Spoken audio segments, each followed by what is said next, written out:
দাঁড়া দাঁড়া দাঁড়া দাঁড়া, পরের কাছে ডাব খাওয়ার আগে মনোজার টাকা শেষ করলি। আমি আল্লাহুম্মা আমিন, আল্লাহুম্মা আমিন। ইয়া রাব্বুল আলামিন। সারাদিন আমরা রোজা রেখেছি, উপোস রয়েছি, সন্ধ্যার সময় ইফতার করে আপনার মসজিদে গিয়ে অল্প একটু তারাবি পরে আপনার এই গাছ থেকে ডাব চুরি খাওয়ার জন্য একত্রিত হয়েছি। হে রব্বুল আলামিন, অনেকেই বলবে আমরা চোর, কিন্তু আমরা তো চোর না। কেন সেটা আমরা এখন প্রমাণ করে দিচ্ছি। এই দুনিয়ার মালিক কে? আল্লাহ। গোটা পৃথিবীর মালিক যদি আল্লাহ হয়, এই ডাব গাছের মালিক কে? আল্লাহ। হে মহান রব্বুল আলামিন, আমরা কারো গাছের ডাব খাই নাই, আমি আপনার গাছের ডাব খাইছি। আপনার কাছে শুকরিয়া আদায় করে সকলে বলি আলহামদুলিল্লাহ। আলহামদুলিল্লাহ। আল্লাহ, আমরা কিন্তু আপনার কাছে ডাব খেয়েছি, আপনার কাছে শুকর আদায় করেছি।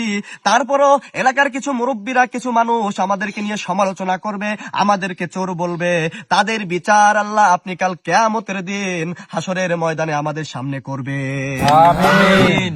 আল্লাহ, আমাদের এই ডাব খাওয়ার এই মোনাজাতকে কবুল ও মঞ্জুর করে নিন। আমাদের এই ডাব খেয়ে আমাদের রূহকে এই রোজা রেখেছি আত্মতৃপ্তি পাওয়ার তৌফিক দান করে দিন। আমিন। দাওয়ানা আনিল হামদুলিল্লাহি রাব্বিল আলামিন।